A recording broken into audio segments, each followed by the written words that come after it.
आज हम चर्चा करेंगे दान का महत्व। कल हमने बताया कि भगवान के नाम का क्या महत्व है।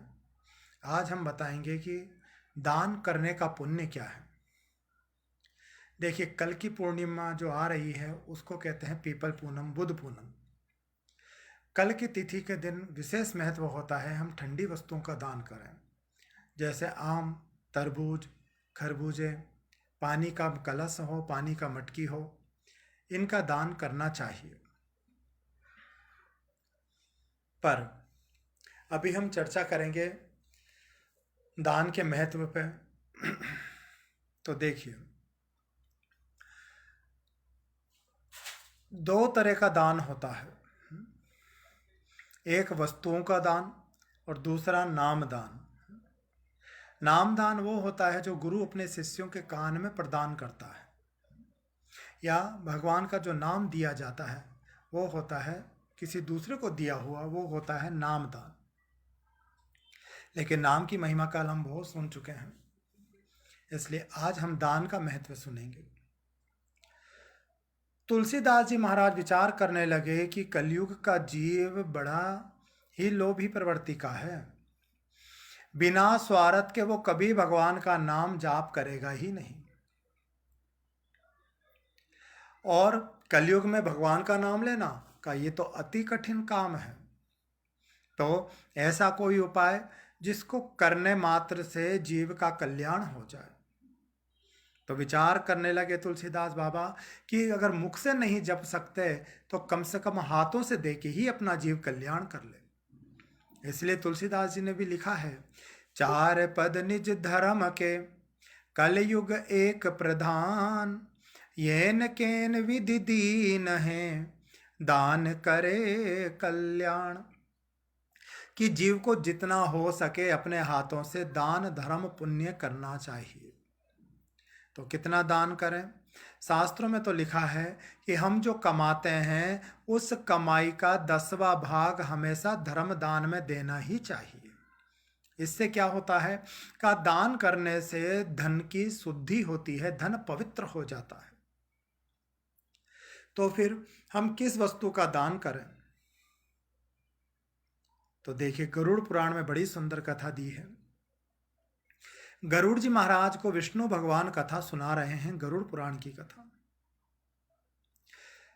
22 प्रकार के नरकों की कथा सुनाई, और नरकों की कथा को सुनकर गरुड़ जी महाराज घबरा गए। गरुड़ जी महाराज के पंख फड़फड़ाने लगे, माथे से पसीना टपकने लगा। तभी भगवान विष्णु ने कहा, गरुड़, मैंने पहले ही कहा था यह कथा अति दुर्लभ कथा है, फिर भी तू इस कथा को सुनने को तैयार हुआ। तू कहे तो अभी भी मैं इस कथा को यहीं विराम दे दूं। गरुड़ जी कहने लगे, प्रभु नहीं, क्योंकि आपने जो 22 प्रकार के नरकों की कथा सुनाई है, पर उस नरक से बचने का कोई तो उपाय होगा। भगवान ने कहा, बेटा, यदि जीव नरक से बचना चाहता है तो केवल एक उपाय है, मेरे नाम का संकीर्तन करे, मेरे नाम का भजन करे, मेरे नाम का जाप करे। गरुड़ जी कहने लगे, पर प्रभु जो नाम नहीं जप सके वो? तब भगवान ने कहा, बेटा, जो जी मेरा नाम नहीं जप सकता वो अपना दान कर कर कल्याण कर सकता है। गरुड़ जी फिर पूछने लगे, प्रभु, पर दान किस वस्तु का करें, किसको करें? तो कहने लगे, देखो बेटा, दान कई प्रकार का होता है, पर दान किसको करना चाहिए? का दान उसको करो जिससे हमारा कोई रक्त का संबंध नहीं हो, जिसको हम जाने नहीं, जो दान के महत्व को समझ सके, जो हमारे किए हुए दान को सत्कर्म में लगाए, उसी को ही दान करना चाहिए। आजकल हम लोग क्या करते हैं कि जो भी अच्छी चीज़ देनी होती है वो तो हम अपनी बहन बेटियों को दे देते हैं, और जो छोटी मोटी जो काम की चीज़ नहीं है वो मंदिरों में ब्राह्मणों आदि को दे देते हैं। लेकिन गरुड़ पुराण में साफ साफ लिखा है कि रक्त संबंध को किया हुआ दान कभी दान की श्रेणी में नहीं आता है। दान उसको करो जिससे हमारा कोई संबंध ना हो। तो किस वस्तु का दान करें? तो गरुड़ पुराण में देखिए कई प्रकार का दान बताया है। सबसे पहले दान करें स्वर्ण का दान, यानी सोने का दान। स्वर्ण दान करने का पुण्य क्या है? का जो जीव स्वर्ण का दान करता है उसको अनायास ही धन की प्राप्ति हो जाती है। कई बार होता है ना कि कई लोग तो दिन रात मेहनत करते हैं पर उनको कुछ भी पुण्य नहीं, कुछ भी लाभ नहीं होता, और कई लोग कुछ काम नहीं करते फिर भी उनके पास पैसों की कभी कमी नहीं आती। कारण ये पुण्य किससे मिलता है? का स्वर्ण का दान करने से। कई बार देखो गड़ा हुआ धन किसी को मिल जाता है, उसी घर में हम रहते हैं और हम उसी घर में कोई दूसरा आया और उसको धन की प्राप्ति हो गई। तो धन उसी को प्राप्त होता है जो जीव अपने जीवन में स्वर्ण का दान करता है। इसीलिए मनुष्यों को स्वर्ण दान अवश्य करना चाहिए। स्वर्ण दान के बाद दूसरा दान बताया भूमि का दान। मनुष्यों को भूमि का दान अवश्य करना चाहिए। भूमि दान करने से क्या मिलता है? कहा जब जीव इस लोक को छोड़कर भगवान के लोक की ओर जाता है तो वहां रहने के लिए जीव को सुंदर स्थान की प्राप्ति होती है। इसीलिए पृथ्वी पे भूमि का दान का बड़ा महत्व है। तीसरा दान, जीवन में एक बार कन्या दान जीव को अवश्य करना चाहिए। देखिए, भगवान राम के दो पुत्र हुए, लक्ष्मण जी के दो पुत्र, शत्रुघ्न जी के दो पुत्र, भरत जी के दो पुत्र। कन्या किसी के नहीं हुई।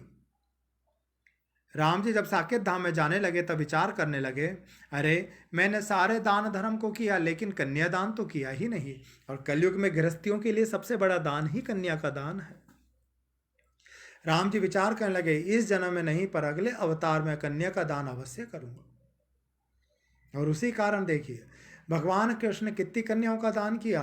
भागवत में आता है भगवान के पुत्र पुत्रियां कितनी थी का एक एक सस्ता कृष्ण से पुत्रान दशा दशा बलहा। एक एक रानी और एक एक पटरानी से उनके एक एक कन्या का जन्म हुआ, यानी 16,108 कन्याओं को भगवान ने जन्म दिया और उन्हीं का कन्यादान भगवान ने अपने हाथों से संपन्न किया है। फिर चौथा दान बताया गौ का दान। जीवन में मनुष्य को गौ दान अवश्य करना चाहिए।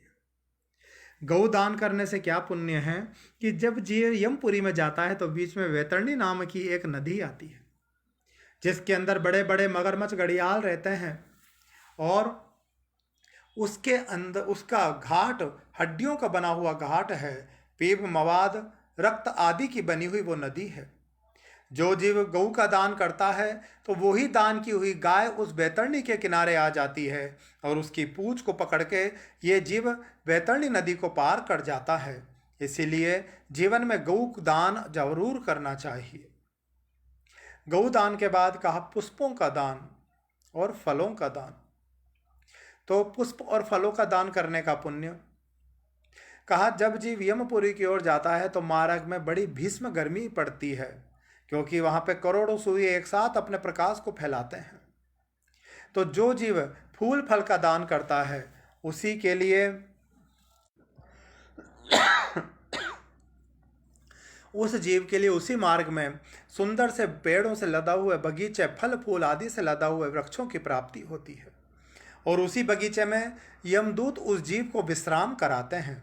इसलिए जीवन में फूलों का और फलों का दान अवश्य करना चाहिए। फिर बताया मनुष्य को अपने जीवन में एक बार अन्न दान जरूर करना चाहिए, क्योंकि जब ये जीव अन्नदान करता है तो ऊपर जब ये जीव जाता है भगवान के परलोक की ओर तो उस लोक में जीव को भोजन की व्यवस्था होती है। कब? जब वो जीव अन्न का दान करता है। यदि वो अन्न दान नहीं करेगा तो उसको भी भोजन की व्यवस्था नहीं होगी। एक कथा आती है ना, एक नवाब था, जीवन में खूब दान किया, स्वर्ण का दान करता, स्वर्ण के अलावा दूसरा कोई दान नहीं करता। एक दिन प्राण निकले, यमदूत ले जाकर चले गए, कहा क्या मिलेगा? का दान खूब किया है, स्वर्ग में भेज दो। नवाब स्वर्ग में चला गया। अब शाम का समय हुआ, लाइन लगी भोजन की, हजारों फकीर थे, बीच में राजा भी बैठ गया। फकीरों के लिए तो 56 भोगों की व्यवस्था हुई, लेकिन राजा की थाली में मात्र सोना सोना ही भर दिया। नवाब कहने लगा, महाराज ये स्वर्ण कैसे खाऊं? आपने इन फकीरों की थाली में तो रोटी सब्जी 56 भोग 3600 व्यंजन रखे और मेरी थाली में स्वर्ण। यमदूतों ने कहा, बेटा जीव जीव धरती पे जैसा करता है उसको वैसा ही प्राप्ति होती है। इन संत महात्माओं ने खूब अन्न आदि का दान किया, लेकिन तूने अपने जीवन में मात्र स्वर्ण का दान किया। इन्होंने अन्न दान किया, इसलिए इनको भोजन के लिए अन्न की प्राप्ति हुई। इसीलिए अन्न दान जीव को जरूर करना चाहिए। अन्न दान के बाद मनुष्य को अपने जीवन में पत्तों का दान जरूर करना चाहिए। जैसे मंदिर में जाओ तो तुलसी चढ़ा दें, भगवान शिव के मंदिर में जाओ बेल पत्र का दान करो। एक बार एक शिकारी था, शिकार खेलने के लिए गया। शिकार खेल रहा था, तभी एक सिंह आया। सिंह के भय से पेड़ पे चढ़ गया। वो पेड़ बेल पत्र का पेड़ था। अब तो अंधेरा हो गया, रात्रि का समय हुआ। शिकारी विचार करने लगा, अब रात को कैसे घर जाऊं? तो क्या करने लगा, बैठे बैठे पत्तों को तोड़ के धरती पे फेंकने लगा और जहां जमीन पे पत्तों को फेंका वहीं पे एक शिवलिंग रखी हुई थी। वो बेल पत्र आता और सीधा शिवलिंग पे चला जाता। प्रातःकाल हुई, शिकारी ने इधर उधर देखा, नीचे उतरा, लेकिन वही शेर झाड़ी के पीछे छुपा हुआ था। शिकारी को मार दिया। जब यमदूत लेके जाने लगे तो देखते ही देखते बहुत सुंदर बगीचे का निर्माण हो गया। यमदूतों ने कहा, भैया तूने जीवन में कभी दान धर्म पुण्य नहीं किया, फिर ये बगीचा तेरे लिए कैसे आया? तभी शंकर भगवान आकाशवाणी करने लगे, अरे यमदूतों, इसने अनजाने में एक बार मेरे ऊपर पत्तों का दान किया था, यानी बेल पत्र चढ़ाया था, और उसी का फल आज इसको ये सुंदर बगीचे की प्राप्ति हुई है। तो इसीलिए मनुष्य को जीवन में पत्तों का दान जरूर करना चाहिए। मनुष्य को अपने जीवन में तुलसी दान भी जरूर करना चाहिए, यानी एक बार तुलसी का कन्यादान जीव को जरूर करना चाहिए। जो जीव तुलसी का कन्यादान करता है, तुलसी विवाह कराता है अपने घर से। और तुलसी विवाह भी कैसे? जैसे हम अपनी बेटी का विवाह करते हैं उसी अनुरूप तुलसी विवाह करना चाहिए। क्या मिलेगा? कहा, जो जीव तुलसी का विवाह करता है उसको साक्षात भगवान के वैकुंठ लोक की प्राप्ति हो जाती है। फिर बताया, शास्त्र वेदों का दान करो।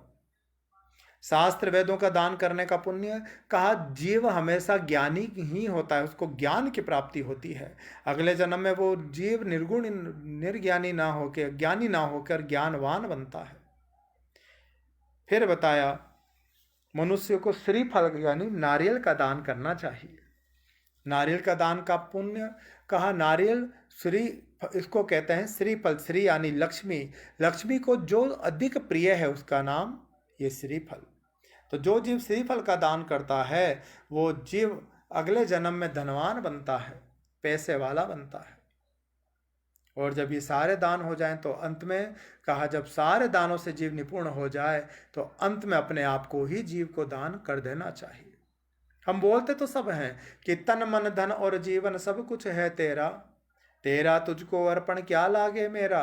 पर बोलने से नहीं भाई, ये करना भी पड़ता है। और करना भी क्या है, मात्र भगवान को एक बार खड़े होकर भगवान के सामने बोल दो, गोविंद आज से मैं तुम्हारा हूँ, तुम मेरे हो, मैं अपने आप को तुम्हारे चरणों में समर्पित कर रहा हूँ, ये तन मन जीवन सब तुमको मैं सौंप रहा हूँ मालिक।